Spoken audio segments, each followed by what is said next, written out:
Muy buenas tardes, amigas y amigos desde Buenos Aires. Estamos en una nueva entrevista de PIA Global. Mi nombre es Oscar Rotundo y hoy tengo el honor, la alegría de poder entrevistar al compañero Sisto Pereira, presidente del Partido Popular Tecoyoyá de Paraguay.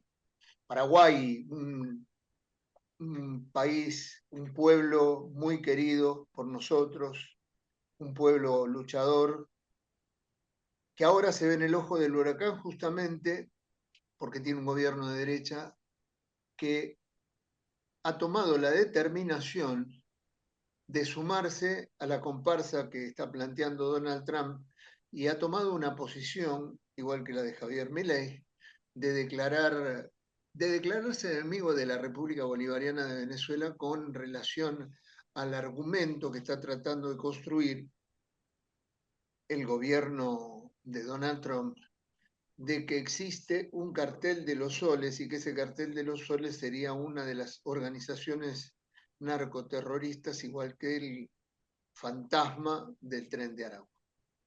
Entonces, a mí me interesaba mucho poder hablar con este compañero porque tiene mucha experiencia, porque ha sido senador en 3 oportunidades, participó del gobierno del presidente Lugo y él, como es un hombre de pueblo, tiene la sensibilidad de lo que está ocurriendo en el pueblo paraguayo en este momento y cuál puede llegar a ser el peso de las medidas que tome este gobierno, que obviamente es un gobierno de derecha enfocado en el neoliberalismo y en las políticas del imperialismo, ¿no es cierto? ¿Tengo razón o no tengo razón?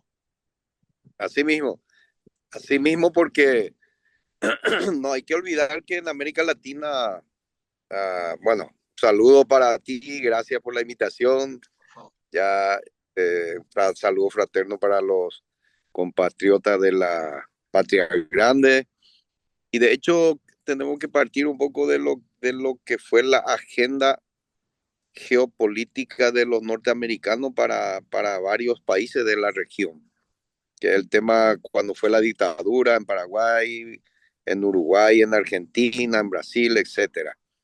Y nosotros estamos ya 30 y pico de años, creo que 34 de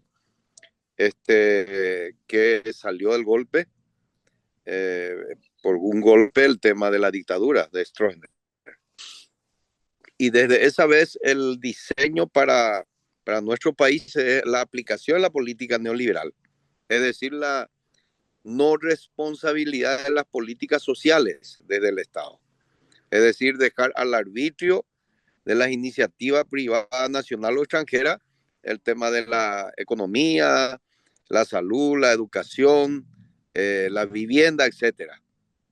Eso nosotros estamos pasando y cada día se profundiza. Hay Paraguay 5 o 6 décadas atrás era 60% población rural campesina, agricultura campesina, y ahora estamos 70% urbano, periurbano, 30% agricultura campesina. Es decir, se está en una cuestión agresiva la expulsión de los compatriotas campesinos hacia las ciudades. Eso es resultado y efecto de esa acción. La agricultura campesina proveedora de alimentos y que genera fuente de trabajo ahora queda al arbitrio de esa iniciativa privada. Es decir, no hay ninguna responsabilidad del Estado. Además, hay que entender que desde el Estado se aplican las medidas asistenciales para el campesinado, por ejemplo. Se maneja con fondos de las bancas internacionales, donaciones. Entonces, el Estado lo que hace es simplemente cumple un cuadernillo de que estos son los requisitos que se necesita para tener acceso, no sé, a un tractor, un vehículo, a una herramienta agrícola. Entonces ya no hay una cuestión que hay.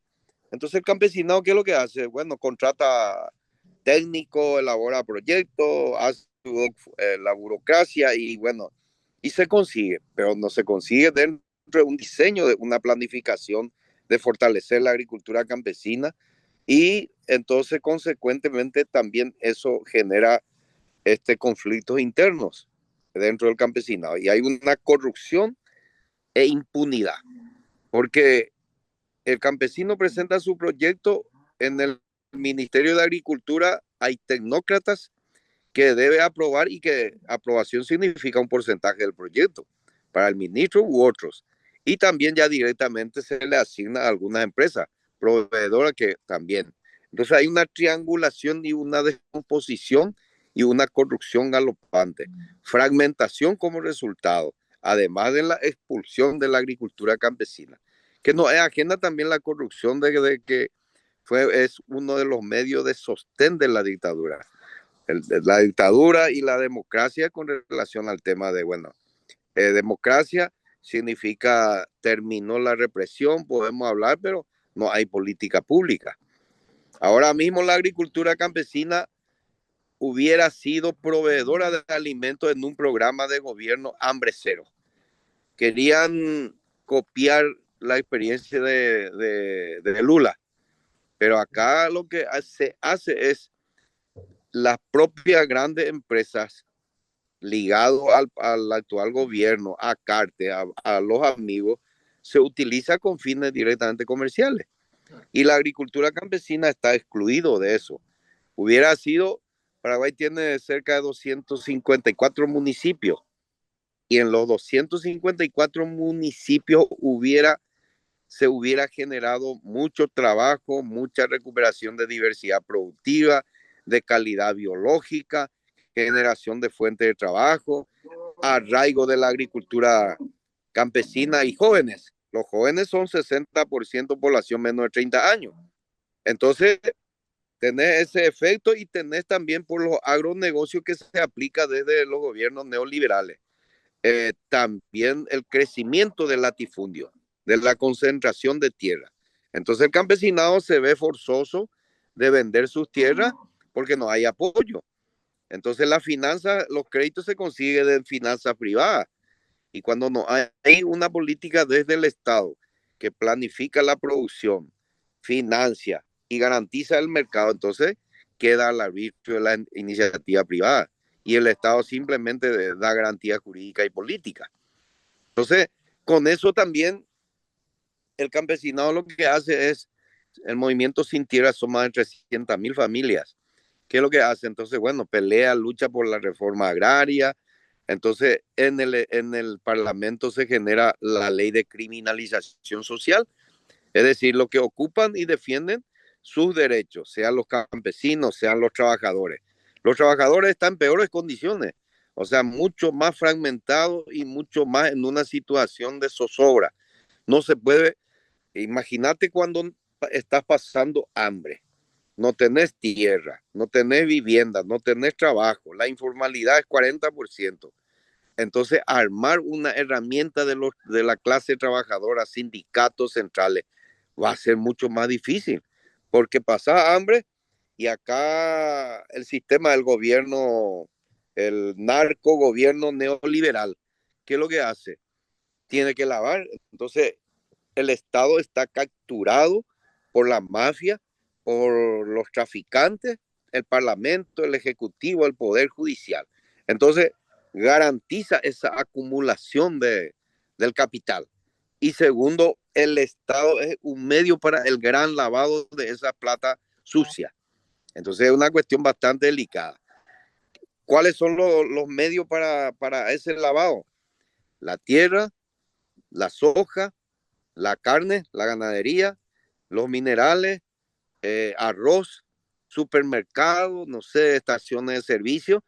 Entonces genera fuente de trabajo sin ninguna condiciones laborales. Entonces el hambriento, entre comillas, eh, pelea y trata de mantener un plato de comida para su familia, versus es mejor que tener esto que no tener nada. Entonces juega con el hambre de la gente. Entonces sindicalizarse es toda una historia, es difícil, porque la gente pelea por su plato de comida, su existencia. Entonces, aunque se reivindique la herramienta de la clase trabajadora, es difícil. Entonces, una cuestión, lo nocivo que es el tema neoliberal. pero una cuestión característica particular y doy énfasis de que la narco Estado neoliberal es mucho más jodido. La dictadura fue dura, pero este es mucho más duro. Esto juega científicamente. Y en Paraguay, en nombre de la democracia, el tema electoral está totalmente cooptado y copado. Entonces, el instrumento electoral, con la lista abierta que se tiene, entonces, ¿a quién beneficia? A los traficantes. ¿Quién va a garantizar, controlar la transparencia, la participación, la democracia? Nada. Entonces, eso significa una cuestión muy, muy jodida y delicada. Y creo que, no sé si con todos los problemas, dificultades, crisis que se generan en los otros países de la región, Paraguay yo creo que está en una cuestión mucho más delicada.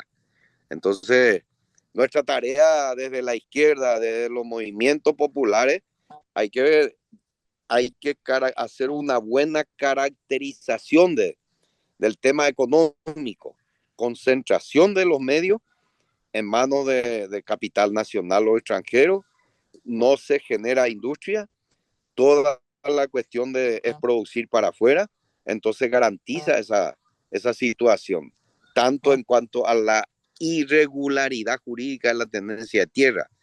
Paraguay tiene la mayor concentración de tierra de todo el mundo. Entonces Paraguay, el presidente se funge de que Paraguay está creo que en el cuarto lugar en el mundo de productor de alimentos. ¿Qué alimentos?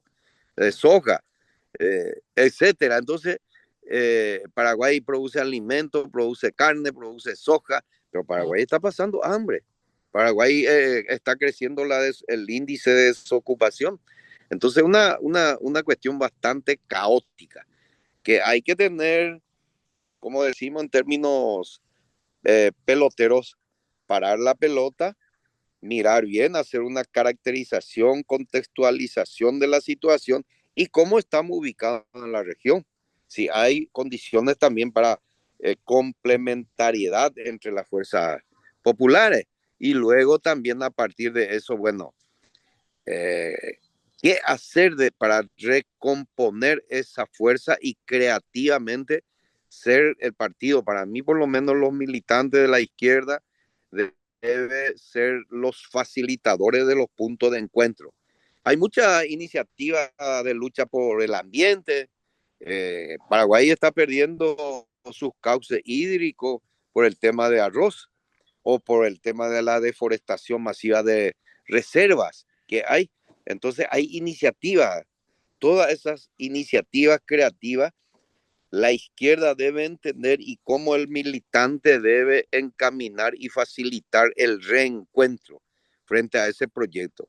No hay que olvidar que decía un expresidente Nicanor Duarte Fruto, cuando, cuando Carter estaba en campaña por la presidencia, eh, todo el mundo a Carter le ataca por el tema de traficantes, etcétera.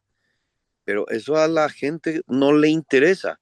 Cuando se genera pequeña fuente de trabajo, todo lo que significa producir marihuana, traficar, etcétera, genera fuente de trabajo, ser mula, etcétera. Eh, yo con mi discurso voy a quedarme solo, entonces tengo que acoplarme. Igual que le dijo a vos se te dijo que es una cuestión que hay que ser muy astuto y creativo para diseñar una estrategia de confrontación dentro del reagrupamiento popular. Sí, justamente hay una cuestión, estamos hablando de un narcoestado, ¿no? Y una de las visitas que han tenido en estos días, la del contraalmirante, el jefe de Comando Sur, Alvin Holsey, él le plantea al presidente, un presidente que es el alfil de Cartes, que ha sido justamente acusado por Estados Unidos de ser narcotraficante. ¿Es así o me equivoco? Así mismo, Y ¿cómo resulta era? que ahora El ante viene este embajador, este virrey del monarca Trump, a plantear la lucha contra el narcotráfico para el resto del continente desde Paraguay, que teóricamente está gobernado por alguien que ha sido o que está asociado con alguien acusado públicamente por Estados Unidos de narcotraficante. El problema es... No, sí, disculpa. No, decía que el problema un poco es cómo ubicamos esta circunstancia que vos decías, ¿no? Por un lado se habla de lucha contra el narcotráfico, del problema de la seguridad en la triple frontera, etcétera, y por el otro lado hay una evidencia de que el lavado de dinero y quienes se enriquecen en Paraguay lo hacen a través de la economía ilícita, ¿no es cierto? no, de hecho es así. Eh, Hay que entender que este, para los intereses de acumulación del capital y principalmente del capital norteamericano y la Unión Europea, no le interesa el tema de que uno sea traficante, no esté metido en el crimen organizado, no le interesa cuando le da garantía jurídica o política para seguir acumulando. O sea, eso es parte de una regla de ellos, ¿no? O sea, ahí no hay moralidad ni ética de el imperialismo. Entonces, acá todo el mundo sabía lo de, por ejemplo, cuando Stroessner en el diseño ya de acumulación ya no era necesario, entonces hay que darle un paso al costado. ¿Y a quién se le trajo? A un general Rodríguez que no podía salir del país. Fue el que uno de los más grandes traficantes militar, consuegro de Stroessner. Entonces, ¿qué? Bueno, Rodríguez, vas a cumplir esto, vas a quitarle a tu consuegro y luego cumple esa función y luego lo votan para el más allá. Entonces para ellos no hay esa cuestión de moralidad ni de ética. Entonces, en el caso de Carter lo mismo, todo el mundo sabía, eso empezó el enriquecimiento, todo el tema del tráfico en la época de la dictadura. Entonces, un gobierno democrático, decimos que un gobierno democrático progresista de izquierda, algunos dicen que fue el gobierno de Lugo. Lugo cumplió una función importante, redireccionó, rediseñó la política de Estado, hizo partícipe a todos los partidos políticos, no fue un gobierno unicolor o uniideológico, fue una diversidad, pero se hizo mucho. Entonces, en el país se discutía la política tributaria, que es parte de una democracia, la redistribución. El que más gana debe pagar más. El sentido de justicia. O defender el tema de los mejoramientos genéticos y no la cuestión de modificación genética, los transgénicos. Eh, Cumplir con los protocolos de procedimiento, respetar el tema ambiental, respetar el derecho laboral, formalizó de los policías y militares en términos de su salario, formalizar todo eso del funcionariado público. Entonces, y fue una pieza fundamental también en la integración regional. No hay que olvidar que ahí no había fisura, entre comillas, para que pueda desarrollarse acuerdos dentro del Mercosur, dentro de UNASUR o dentro de CELAC.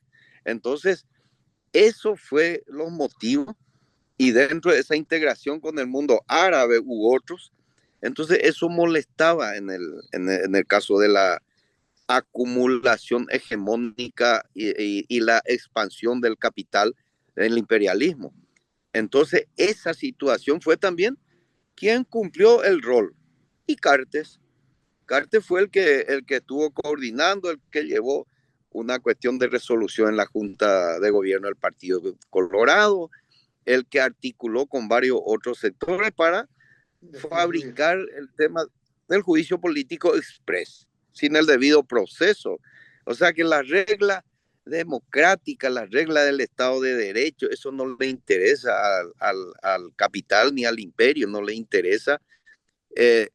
Pregona, como ahora está utilizando el caso de, bueno, ahora vamos a perseguirle como al cartel Soles. cuando que ellos mismos son parte de del eslabón del tráfico de droga, de cocaína, o sea, la DEA o la CIA, etcétera.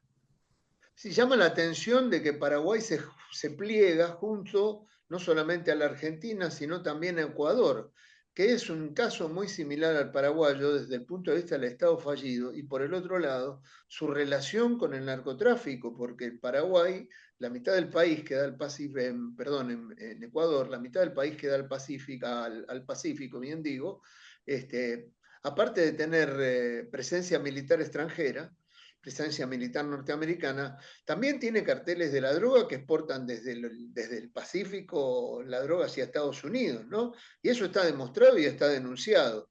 En cambio, en el caso de Venezuela, no hay ninguna demostración de que Venezuela participe de algún tipo de actividad de tráfico de droga o ilícita, y sin embargo es asediada, y a esto es a lo que quería referirme, porque estamos ante una situación, tanto yo en Argentina como vos en Paraguay, de que los gobiernos que administran los recursos del Estado en cada uno de nuestros países se han declarado en contra de Venezuela. Y el día de mañana, en esta loca idea de generar una OTAN latinoamericana, podrían enviar fuerzas nuestras, fuerzas de nuestro pueblo, a combatir al pueblo venezolano. ¿Cómo ves esa situación? ¿Cómo podemos oponernos a eso? Y yo creo que en el caso paraguayo juega, o sea, el gobierno de Santi Peña con Cartes está jugando todo puntual a lo que diga él y dicta los intereses norteamericanos. El tema, hubo un pronunciamiento, te acordarás, unos meses atrás, cuando primera vez se dio las elecciones cuando se dio las elecciones en Venezuela en Esequibo, 28 de ¿te acuerdas? julio. Ahí, 28 de julio. ahí, sí, ahí fue una cuestión, este, no tenía sentido Paraguay, ni nadie sabía de ese conflicto y Paraguay, o sea que en este caso Santiago Peña se pronunció y este, lo mismo con relación al tema como decía, una situación de con relación a una declaración del Congreso Nacional con relación al cartel de los soles, por ejemplo. Una nota de la Cancillería del Ejecutivo en donde instaba a los compatriotas paraguayos que no viajaran a Venezuela. Eh, en Paraguay está minado agente de la DEA y del FBI y es Policía Nacional de Estados Unidos. ¿Y qué tiene que ver acá, por ejemplo, armar una estructura del FBI en la triple frontera con Argentina, Brasil y Paraguay? O sea, hay varias cuestiones y lo último el tratado ¿cómo se dice? Carta de intención, memorando entre Estados Unidos y Paraguay. O sea, todo está fríamente calculado. En Paraguay se hizo también el encuentro de la ultraderecha, Claro. eh, también. Entonces, todo está diseñado en función a una cuestión de, yo digo así, graficando, que todos estos carteles que se usan como excusa, viene a una cuestión de los portaaviones con no sé qué energía atómica, etcétera, es el cerco para América Latina y bueno, y coordinar con los gobiernos o movimientos de ultraderecha para ir forzando, jugarse contra todo, en contra de Lula, jugarse contra Venezuela, contra, en este caso, Colombia, Petro. O sea que hay cuestiones que hay que ir pensando en macro y en micro de lo que sucede. Y yo creo que hay que ser bastante, no hay que subestimar que no va a ser posible hacer como en un momento quisieron invadir Venezuela. Te acordarás desde Colombia y vinieron muchos Sí, cuando sí, la eso era operación Mario Gedeón, Gedeón. Entonces, donde no hay capturaron que Marines y SEALs. generar turbulencias internas y desde afuera eso acompañar.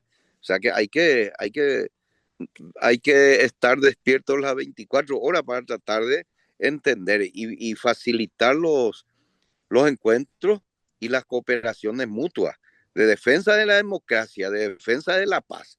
Porque esta cuestión de la guerra y compañía son ya un paso superior cuando quieren imponer y defender grandes negocios. Como se está dando la discusión, por ejemplo, en el caso, ya no hay necesidad de tener bases militares, pero sí, de hecho, está minado Paraguay, por ejemplo. Claro. Lo que hace, por ejemplo, Milei en tu país o lo que hace Novoa, abrir de vuelta la base militar. O sea, todo esto en función a esa acumulación. No tiene sentido. El gobierno paraguayo apoya todo lo que dice con relación al tema de Ucrania, Rusia. Eh, hace posiciones con Israel cuando que matan, hacen genocidio y luego dicen vamos a juntarnos a reconstruir esta. ¿Qué sentido tiene? Entonces hay que estar despierto y ser creativo para defender esta paz. ¿Qué posibilidades hay de que se construya una alternativa que pueda volver hacia atrás en el tiempo, digamos, retome la senda de la justicia social en Paraguay? ¿Cómo ves vos el panorama en la discusión política? Porque Paraguay tiene un estudiantado importante, tiene un campesinado importante y obviamente también tiene luchadores que históricamente han defendido con su propia vida la democracia y la justicia social en Paraguay, eso ni decirlo. ¿Cómo ves hacia adelante esta situación de poder reconstruir el tejido militante para poder encarar una nueva alternativa? Yo creo que hay que ser bastante, hacer una autocrítica profunda en entender nosotros nuestro aporte y nuestras limitaciones y hacer una buena caracterización de lo que sucede en el país y cómo está ligado a los grandes intereses del capital transnacional. Eso hay que tener, cómo funciona el imperialismo. Entre tratar de entender lo más que se pueda y ver autocríticamente ver nuestra realidad, los efectos, consecuencias de esa aplicación, de esa política imperial neoliberal. Entonces, ser bastante creativo, o sea, no hay que negar nuestros principios, pero tenemos que facilitarla. En Paraguay tenemos el año próximo elecciones de 250 municipios. Entonces, siempre digo a los compañeros y compañeras, acá tenemos que reagruparnos. El militante de izquierda, el revolucionario, tiene que entender de facilitar e interpretar todas las iniciativas y movimientos que se dan en los municipios en el país. Por ejemplo, movimiento ambientalista, movimiento eclesial de base, no sé, movimiento estudiantil, movimiento indígena. Y no necesariamente nosotros, Sisto se presenta como candidato, no. Sisto puede ser el gran facilitador, como decía un compañero, tal vez habrá escuchado de Juan Díaz Bordenado, un Ajá. compañero comunicador. Él siempre, el partido debe ser el partido facilitador, el partido educador. Entonces, debemos retomar un poco eso y facilitar y garantizar que los proyectos electorales deben ser proyectos, debe ser candidatos y debe ser con capacidad de movilización creativa. No podemos entrar en las mismas formalidades de la burocracia electoral que nos impone. Entonces debemos ser, son momentos y espacios de confrontación.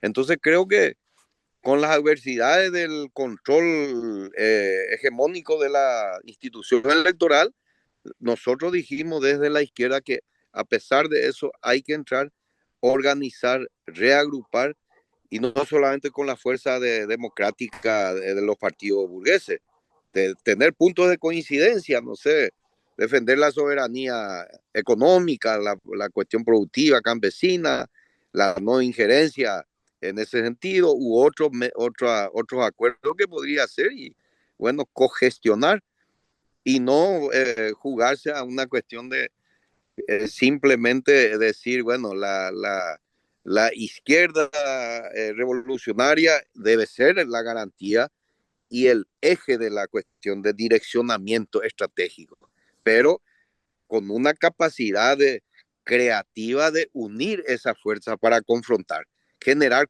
las propias contradicciones dentro por las cuestiones socioeconómicas de los partidos burgueses de la derecha.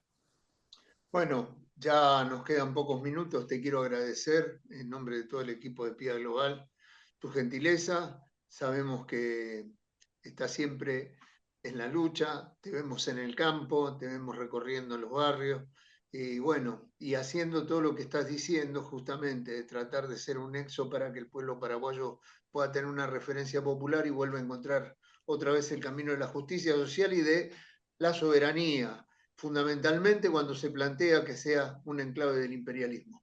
Te mando un abrazo desde Argentina, te agradezco mucho por estos instantes que hemos podido compartir y espero que nos veamos personalmente pronto. Un abrazo para vos y para todos.